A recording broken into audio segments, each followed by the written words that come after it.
What does a contraction feel like? How do I know if I'm in labor? And what does the day of labor look like? Wait, is this normal? Hey, I'm Heidi Campbell, a certified birth doula, host of this podcast, Birth Story, and owner of My Doula Heidi.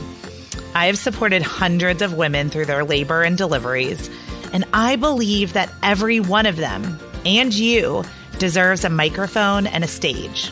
So here we are. Listen each week to get answers to these tough questions and more.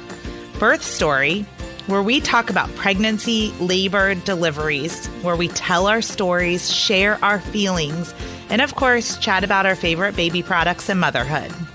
And because I'm passionate about birth outcomes, you will hear from some of the top experts in labor and delivery, whether you are pregnant, trying desperately to get pregnant. I hope you will stick around and be part of this tribe. Today's sponsor is Quick Zip Crib Sheets. And the reason is it's because it's Kristen's favorite baby product. So, you've set up this beautiful, perfect nursery for your baby. But did anyone ever tell you that it would be almost impossible to change that crib sheet at 3 o'clock in the morning with a baby or two in arms that have had an accident? There is such a better way. Quick Zip is a 2-piece sheet that zips on in seconds. No, really, seconds. No more lifting, pulling, wrestling to get the sheet on, or worrying about the danger of it popping off. Quick Zip, it's quick, it's easy to change, and it wraps all the way around the mattress so that it will stay on safely for baby. Quick Zip crib sheets, they've been featured in Parenting and People and Consumer Reports. Like, moms are talking. And what they're saying is that they're lifesavers. The best invention ever in the holy grail of baby products. So don't waste one more minute, one more night struggling with a crib sheet. Try Quick Zip today and you can save 15% off your first order at quickzipsheet.com with the code BirthStoryPodcast. Quick Zip products also include a 100% happiness guarantee. Who doesn't love that? So there's no risk in ordering because there's free shipping, free returns with U.S. orders. Hey, I've got Kristen here again for part 2 of her birth stories. So we heard from Kristen about her kind of journey with the loss of a baby and then her beautiful birth story of her son that was very long, 30-hour labor. And now Kristen's back in the studio to share with us about baby number 2. And this is a wild story. So welcome, Kristen. Thank you. Glad to be back again. Okay, let's talk about how you found out you were pregnant with baby number 2. So, honestly, it was a lot. Of course, I think with your second or third or sixth kid, it's just not as, I don't know, I wasn't as in tune with my body, I guess. So was it another surprise? It wasn't a surprise, but it wasn't as planned. I think like we were ready, but we were just kind of like seeing what was happening without like timing or any of that kind of stuff. Missed a period, kind of knew, just kind of knew. Took the test and it was positive. So how, at this point, how old was your oldest that we just heard his? Just had his 3rd birthday. Okay, so you have a 3-year-old toddler. Mm-hmm. Okay. Mm-hmm. Very busy boy, Yes. and I was working full-time at this point too. So we had a very busy lifestyle. Yeah, took the test and actually like sat on it for the day.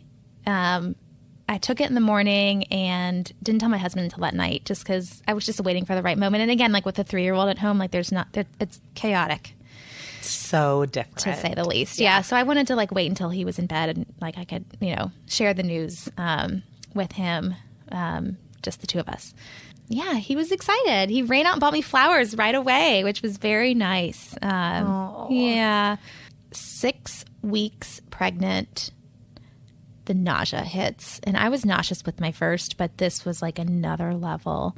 There was definitely some vomiting, wanting to throw up after you've brushed your teeth.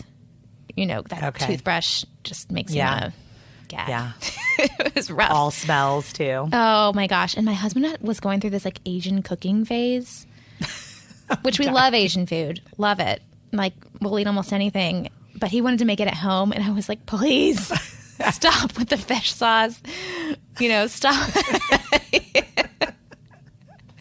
This is awesome. Oh man. I just can't make this stuff up. So I was super sick. If you listen to the first story, you'll know about the heartbeat thing. Well, this one we went in and it was Christmas time when like my first appointment was coming up, and I had some spotting. And as soon as I saw that the first time, I was like, oh no, I can't have this happen again. So we go in, and it was a little early. And so they had done an ultrasound, which I really don't think they like doing ultrasounds at 6 weeks because you may or may not see anything. And so they prepared me for that. But they saw a sac, but they didn't see the fetal pole. Okay. So I was Still very early. Yes, still very early. And it was Christmas, and we were it was a year that we were going to go to his family in Pennsylvania. So I was like, great, I'm pregnant. But it's like again, the ultrasound tech and the doctor were both saying, prepare yourself for that you may not see anything. In my mind, and in my Dr. Google on my iPhone sitting in the waiting room, I'm like, great, I have a blighted ovum, which is, I think you do fertilize an egg, but it, like, and your body thinks you're pregnant, but like nothing attaches or nothing grows or something. I don't know. Yeah, an empty sac. So basically I was like, great, I'm going to miscarry again. And I have to go see 35 people in our family, and I'm sick as a dog. I can barely function. I'm so sick. So it was, we wanted to cancel our plans, but we didn't. We just knew that we would be going back to the doctor after Christmas, after New Year's, and know for sure what was happening. So that was hard. It was, we had another pregnancy announcement in the family over the holiday. And so that was kind of like a punch to the gut. That makes me hurt for you. I was like, I'm pregnant too, but I was in such a dark place. It was like, it's not going to be anything. I'm going to miscarry again. And it was hard. Yeah. So we made it through. We ended up telling some people because I couldn't function. I couldn't socialize. I couldn't do anything. I just felt so sick. And so it was kind of, I think, obvious. Yeah. I was expecting. At any point, did you think like me being this sick is a good thing? Yes. Okay. Yes. And people told me that, and I brushed it off at the time. Yeah. But I knew that as long as I was still so sick that I was still pregnant. And, and I did know, I wasn't totally off my rocker. Like, I knew that it was a little early for that ultrasound. So there was hope. There was still hope. So we went back after the new year, and good heartbeat. There's the baby. Everything's fine. Thank God. Yeah. So celebration for New Year's. Yeah. So we've got a due date and all of this stuff. And so I was just super ill for this lasted longer, 22 weeks, I think. Like head in the toilet. And I did take Zofran for nausea, but I didn't, and for vomiting, because I wasn't like vomiting all the time. It was just occasionally, but I was feeling so nauseous. But I didn't realize that Zofran makes everything stop. So like constipation. Oh, okay. I was like, where's she going? So bad. Oh, yeah. I think it just stops your whole digestive system or something. I don't know. Well, and I know that's like a pregnancy symptom, I think, also. But it exacerbates it. Yeah. Or it can exacerbate it. And so that made me feel more sick, because I was like, I can't. Did the Zofran take away the nausea? No. No. Okay. It didn't work. And I started to learn about sour things. So like I lived at Chick-Fil-A getting like giant lemonades from Chick-Fil-A. There's also like this iced passion tea at Starbucks that is kind of sour, and it's so good, and I drink it anyways. Okay. And so I like lived on that stuff. I'll put all that in the show notes, because I don't know what that tea is, but I want to know. It was very good. Yeah. And it's you have to get the unsweetened, so it's that sour, because when you're so sick like that, it helps.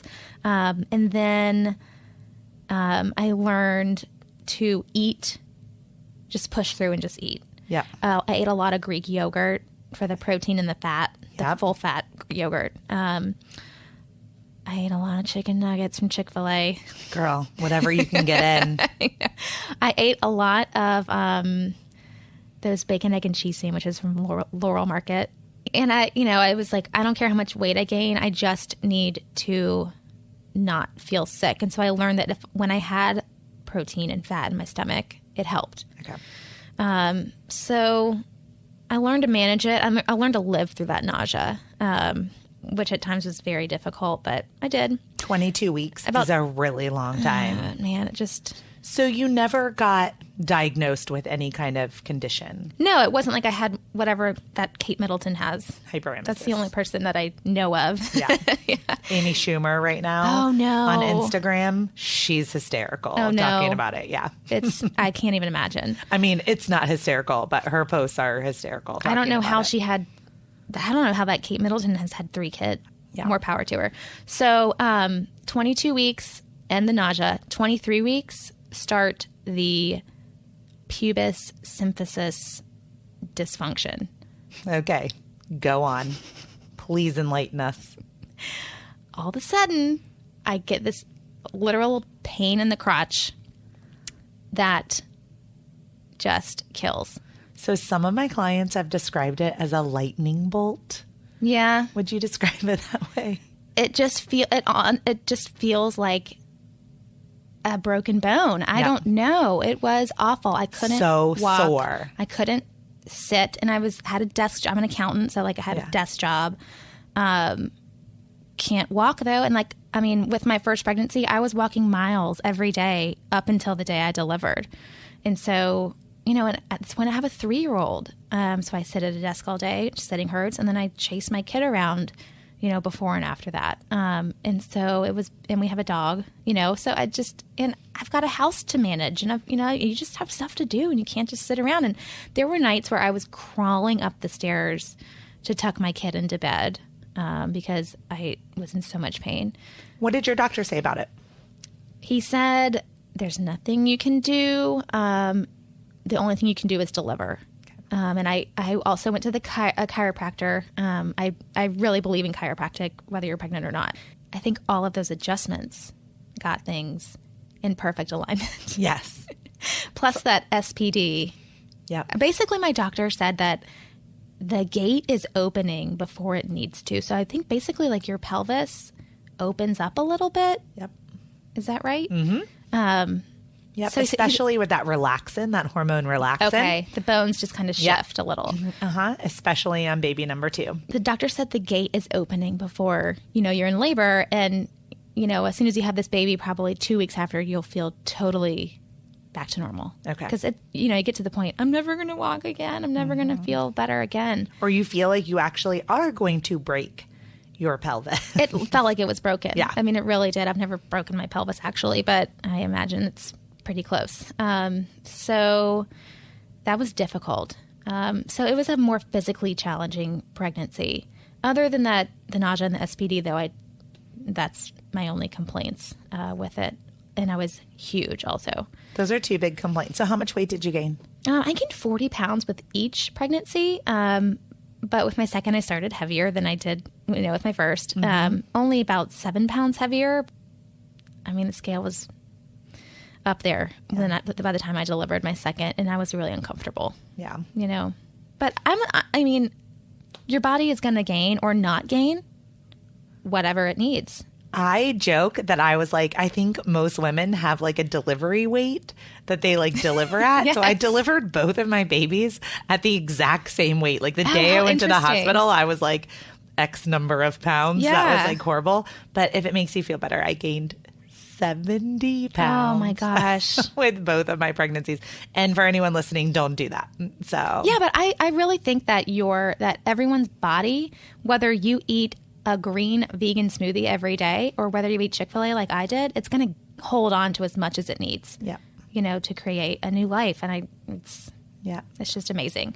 And when you add up all the things too of just the placenta can weigh up to 5 pounds. Wow. With all with all the blood volume and stuff. Right. But then a couple of pounds for the amniotic fluid. The baby can be, up to a lot of pounds. Right. So. Yeah. So I was really uncomfortable at the end, especially with that SPD and then all the pressure and stuff.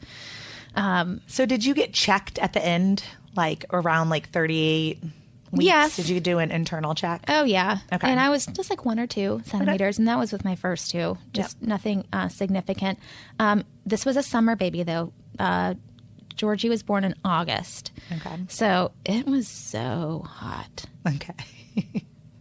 And I was swollen. But I got to go to the pool a lot, too. And the splash pads. Oh, man. So I yes. strapped on that maternity bathing suit and rocked it with the cellulite and everything, and just Go, girl. did not care. Yes. Yeah. And we shouldn't care. No, shouldn't care. So. And everyone that I would see, like, was very supportive. Yeah. Was like, let me rub your feet while your kid's like playing in the pool. Yeah. So that was nice.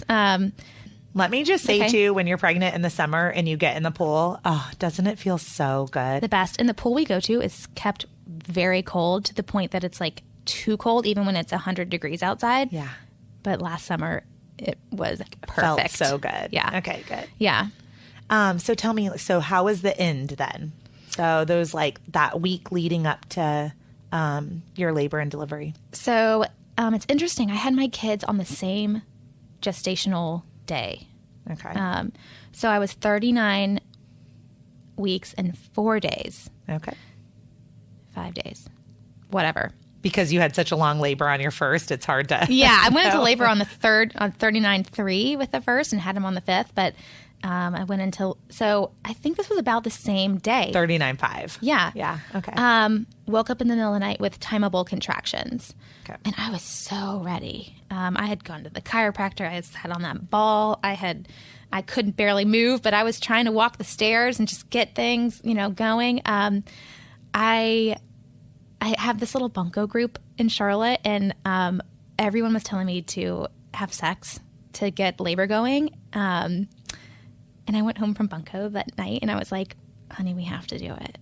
And we both said we chickened out. We couldn't do it. No. It was just too pregnant, Yeah. Too pregnant and also too tired. Yeah. So. And so I was like, I will do, but both of us were so desperate just to get this baby out because I was so uncomfortable, but we just couldn't bring ourselves to do it. So anyways, we tried some stuff, but I don't know. So I woke up in the middle of the night and I had timeable contractions and I was so excited.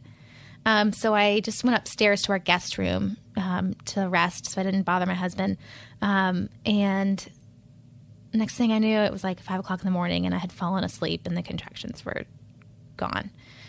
So, and so this went on for 2 days. Okay. So I don't know if it's called false labor or Prodromal. Yeah. Mm-hmm. So, I mean, they were painful. I had to stop. I had to breathe. It was more than a Braxton Hicks contraction. And so they would happen for a couple hours and then they would stop and then they would come back and stop. And I was miserable. And the anticipation of it, every time one of those contractions hits, oh, yes, this is it. And then an hour later, they're gone. Oh, my gosh, this baby is never going to come. Yeah. I think what they don't tell you, too, is that it is labor. It's just a different type of labor. Yeah. So it is very common to have a prodromal labor where it does start and stop and you actually are making a lot of progress. Yeah. So I think what we're going to get to is I'm going to hear a story from you where you were making a lot of progress during those starting and stopping periods. Yeah. So it ended up being, productive. But the next day, let's see, we had gone to the pool. I did my jumping jacks underwater to try to get that head down, try to get that cervix, opening. The next day, I went to the chiropractor and got acupuncture, in all these little spots. I also drank castor oil at the urging of a friend. Yep. That really scared me to do, but I was so desperate. I had to have this baby. Yeah. So in one day, I had done my jumping jacks in the pool, had the acupuncture and another adjustment for that SPD, and taken the castor oil. I hope you only took 1 dose of castor oil. It was 1 tablespoon with like a huge glass of orange juice. Ooh, orange juice. I've never heard anybody mix it with that. So I had 1 tablespoon in the Talenti double chocolate fudge ice cream or something. No. Can't eat it anymore. Yeah. No, never. Yeah. So I chugged mine down. And I was so scared about the side effects of it. But again, so desperate. I was just done. So this was kind of like the perfect storm here.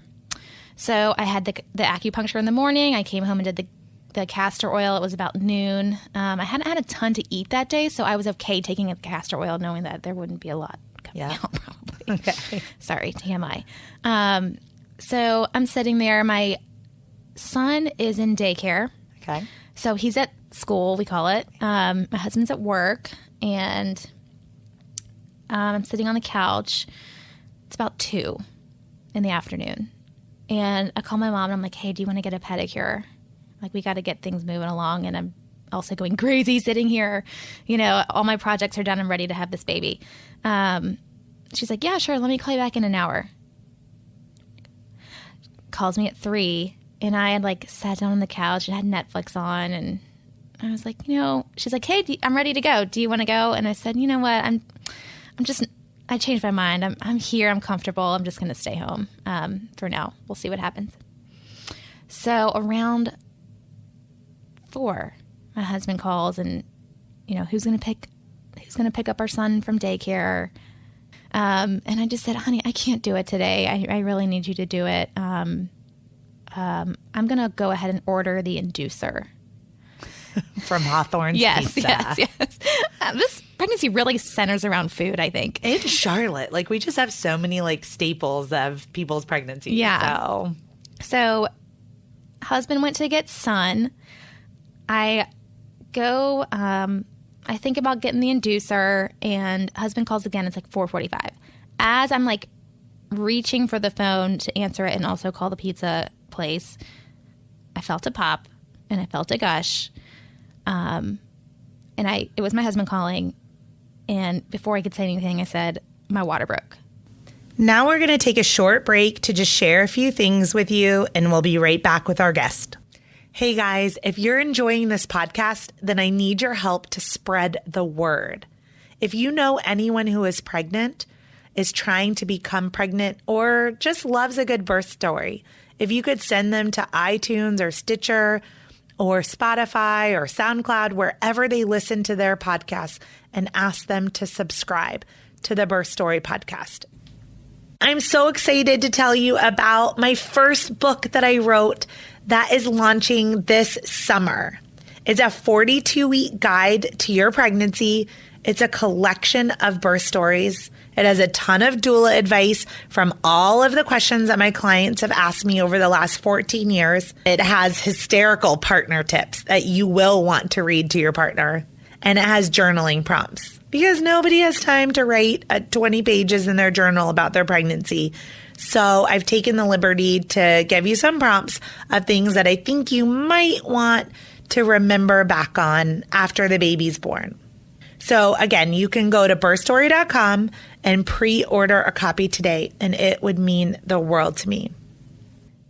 They hustle home. Woo. Yeah. And so I ran to the bathroom because I was in our living room. I ran to the bathroom, and more water came out, like a lot. It was not a trickle. It was a complete, like with my first labor, like they broke my water, but then my water actually like came out like an hour later. It was like that. It was like... This was like all of your amniotic fluid was gone. Yes. Okay. So it was very obvious in my case that my water had broken. And so he had come home. As soon as that water broke, cave woman noises coming out of my body. Like you were in full-on transition. Like yeah. Skip labor. Like deep voice, like can't speak. I called my mom because she was on call to watch our son. And the plan was that she was going to be with us again at the hospital. So she was going to take my son to their house, you know, get him fed, get him to bed, and then come to the hospital. So I called her, and she was at a point that she was able to come right over. And so it was kind of like the perfect little storm here. And so I'm making cave woman sounds. My husband and my son walk in, and my husband is like, stop with the sounds. Because he never even saw that with your first, right? Right. Because right about when you got to that transition point was when you got the epidural with baby number 1. Yes. So this was new for you and for your husband. Yes. And so he's like, you're like, you're scaring our 3-year-old, you know, which I understand. So I tried to like perk up a little bit. And I couldn't. So at this point, like I had all of the postpartum supplies ready, like including like the adult diapers. So I had like put on an adult diaper to catch any additional fluid that might come out. So I am like a hot mess. I had showered that day, but I hadn't put on any makeup. I don't even think I like had blow dried my hair, so it was just kind of like crazy. And it didn't matter though. At this point, it didn't matter. With my first, I was like showering and blow drying and putting on makeup during labor. This was like, I didn't know what day it was. Like, I didn't know my name. Yeah. So you were like in very active labor in transition from right away. The beginning. And it was very scary. It caught me off guard. It caught everybody off guard, I think. So my mom came over, got our son. As soon as my mom was there, we were in the car and gone. So it was, you know, I don't even know if we called the hospital. I guess we called the doctor on the way. It's very, very blurry. So we... Any other questions before I go on? No. Okay, I'm just like, okay. I mean, I'm just sitting here with like bated breath. I'm like, oh no, this is what I'm thinking right now. Did she make it to the hospital? So I can't wait to hear the rest of this. All of these little things had not come into place as they did, I would have had the baby at home or in the car, no doubt. So 4:45, the water broke. By 5:15, we're on the way to the hospital. Of course, it's rush hour. We get there. We go up to the floor. Oh, I had my adult diaper on, and I also brought a towel with me. And by the time, and the whole ride on the way there, I can like barely sit. My first labor, like very capable in the car, no problem. This one was like, I can't sit down. And you realize that you can't sit down because that's the baby's head right there. Right. Yeah. So. But like I couldn't let myself go there, you know? And so I was very fearful this time. The whole time I'm making these sounds. And my husband's like laughing at me because he's like, Kristen, you've done this before. You know, it's fine. No. And I said, no, this is different. And I said, oh my God, what if I can't get the drugs? What if I can't get the drugs? You know, I can't do this. And I knew from those classes that I can't do this. I felt so nauseous, like the towel. I was like kind of like gagging into the towel and I wanted to throw up. And I was like, oh my God, this is transition right now. Like I went from 0 to 60 in minutes. And from our first interview, you were very scared about the ring of fire. That was like your one thing that you were scared of. Yes. So we get to the hospital and I'm like contemplating like my first labor, took a picture in front of the mothers in labor sign with a smile, you know, with makeup on. This time I'm like trying to throw up into a trash can outside of the hospital, you know, and not even caring who's around. So we get to the elevator and like I'm like moaning and cave woman noises and like holding onto the bar in the elevator. And there's another guy in the elevator with us. And my husband and the guy, I think, just like looked at each other and like shrugged, laughed, like, whoa. Yeah. This is real. So we get to the nurse's station of the hospital and I'm like leaned over, can't speak. My husband has to speak for me. And, you know, the nurses, like, they like took their sweet time. And I understand their skepticism, I guess, but I don't know. This was very different. I would think that if they were hearing those guttural noises, like that they would know, you know, that it is go time. Like there's no triage. Yeah. Like, why are we in triage? Well, they did take me straight into a room. Oh, they did. Okay. Yes. But they, you know, I was like, this is my second. Are you sure it's your water, honey? I said, yes. I have filled up like 4 diapers. Yes. So they take me into their room. They help me get undressed. They test the fluid. Yes, that's the fluid. You know, they get the IV going, and I'm can't sit down on the bed, so I have to do like everything. I'm like standing up, and I'm like, I want the birth ball. I want the bed up high so I can lean on it. Like I was, you know, navigating everything. Like, do this now for me. And they're like, whoa, this girl's coming in hot. You know, have they had at bossy. This point? Have they checked your cervix? No. Okay. So they get the, you know, I'm like, let's get the labs going for the drugs. Because at this point you're like, I have to have the drugs. I'm not messing with this. Yeah. Yes. So they finally check me and she's like, oh, honey, you're a 4. What? And it was like mind blown. You know that emoji that it's like the head exploding? I was like, there's no way. Right now I'm thinking, like, is this the first time you've ever checked a cervix? Because I think that you got it wrong. I wonder still to this day, because nobody checked me again at that time. And so I wonder if it was wrong or if, I don't know. You've seen much more of Well, I have births. seen women go from 4 to 10 in 2 contractions. Yeah. So it is possible. Yeah. So, I've got to go to the bathroom, if you know what I mean. Like, so Yeah. I'm moving from the toilet. I'm moving to the birth ball. I can't even sit on the ball anymore. And that really helped me with my first labor. So I was like, this is so different. So different. That baby was so low. Yeah. Finally, the room kind of clears out. They get us all set up. I've got the things on. We get to the hospital about 5:45. And this is about 6:15. My husband's over there like filling out paperwork, and I'm like snapping at him like, hey, you, paperwork, pen down. I need you right now. Yeah. Like, do the hip thing. Like, Squeeze my hips, rub my back, hold my hand. I want you close to me. Yeah. I don't want to be alone right now. Yeah. So he's like, okay. So then the contraction would pass and he would go back to it. And I'd be like, hey, no, do not leave my side. I need you. And this was 5 or 10 minutes worth of time. Finally, I'm like, I need help. I need help.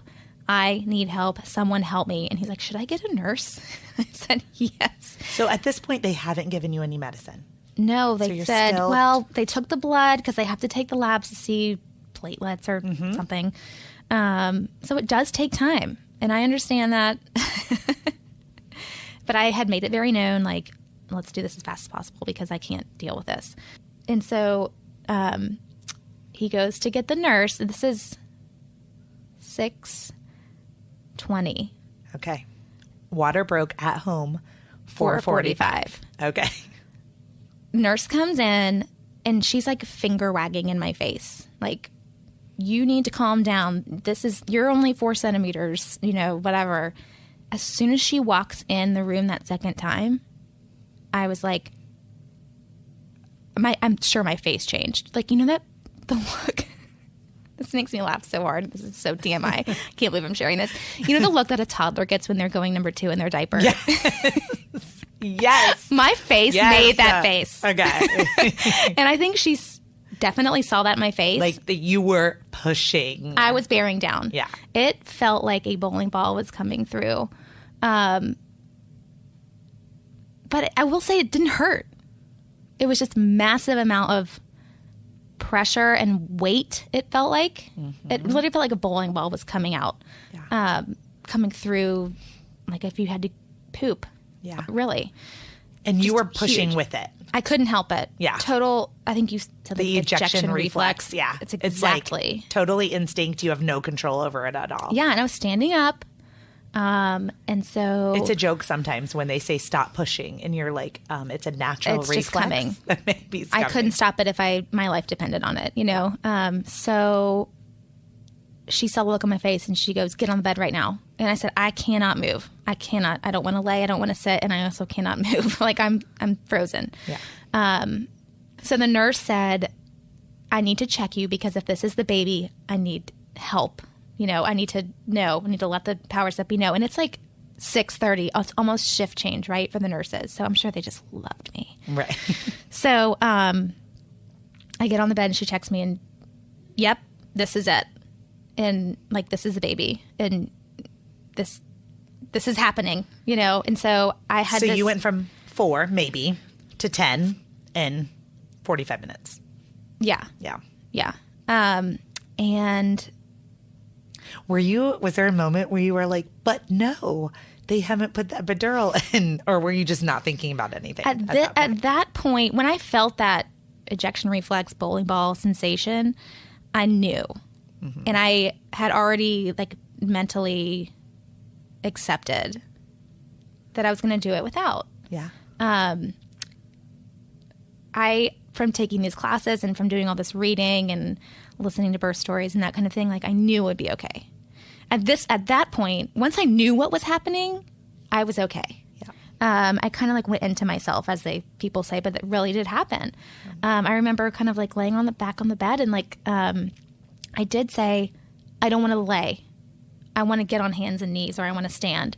And they wouldn't let me. And I think that a doula or someone else who had been there maybe to advocate a little more would have fought for that a little harder, but I didn't have it in me. At that moment. To do it. That's a really important part. I actually had a delivery last week where we arrived at the hospital complete, ready to push. And the first thing they said was, get in the bed. Mm-hmm. And we were like, hell no. She's going to squat this baby out on the floor. Now I totally understand that would be so much better. Yeah.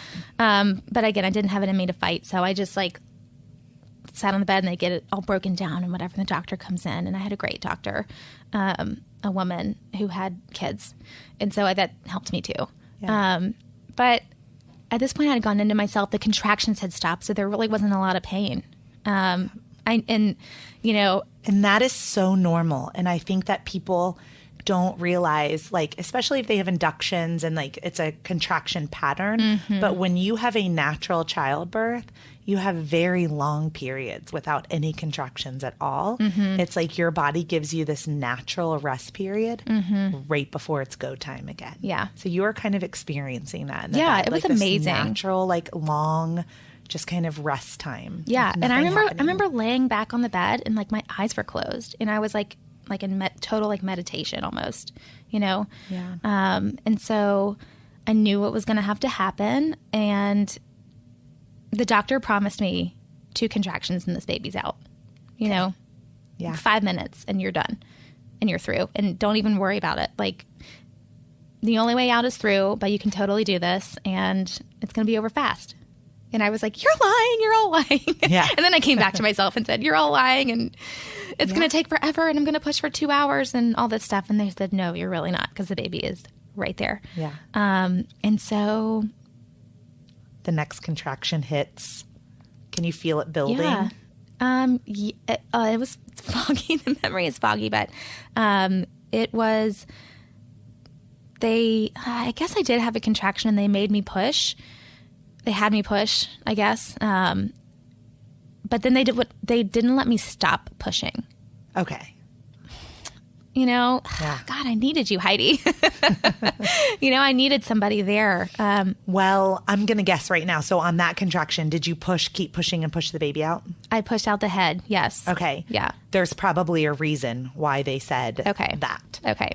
So if the monitor was on, I don't know, you may get to this in a minute, if the cord was wrapped or anything like that. No, not that I know of. So, but if they tell you to keep pushing, it's because they're going to fully deliver the head and then we're going to take a break and then they're probably going to deliver the shoulder and the rest of the baby on the next contraction. Okay. But we don't want to get that head compressed. I see. Just kind of stuck in the middle. So I'm going to kind of guess for your doctor because I'm not your doctor, but I'm going to kind of guess that they were just saying trying to get the head all the way through, then you'll have a break. And then on the next push or contraction, they'll get the shoulder and the rest of the baby out. That's exactly what happened. And so the head was born and I never felt the ring of fire. Yay! I know. See? Okay, I'm so glad. Nothing to be afraid of. Thank you. And I tore and I didn't even feel it. Shout that to our listeners. Yes. And I had a 2nd-degree tear and I didn't feel that either. Yeah.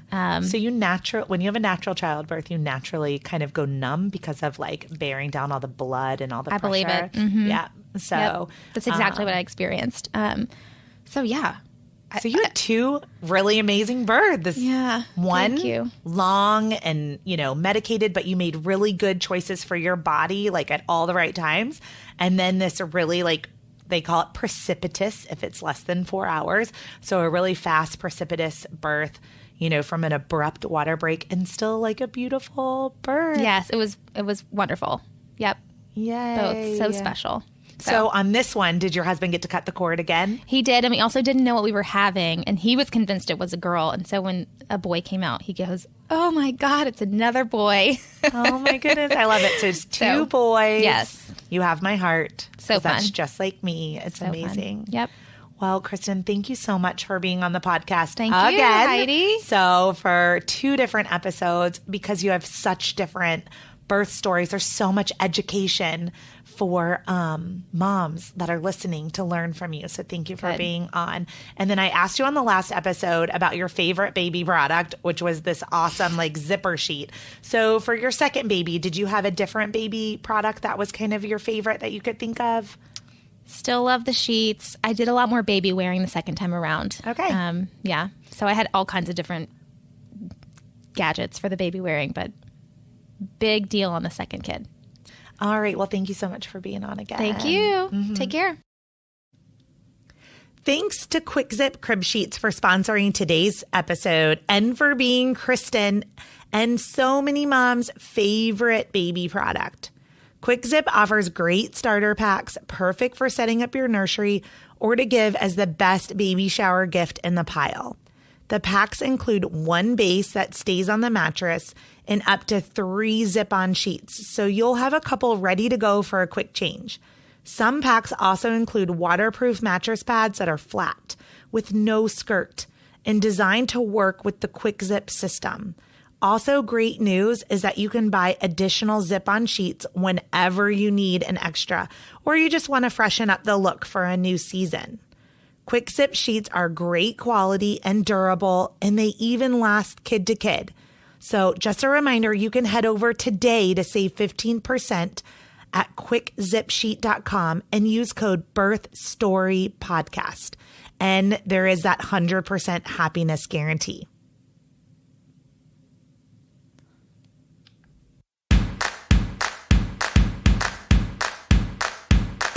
Thank you for listening to Birth Story. My goal is you will walk away from each episode with a clear picture of how labor and delivery might go, and that you will feel empowered by the end of your pregnancy to speak up, plan, and prepare for the birth you want, no matter what that looks like.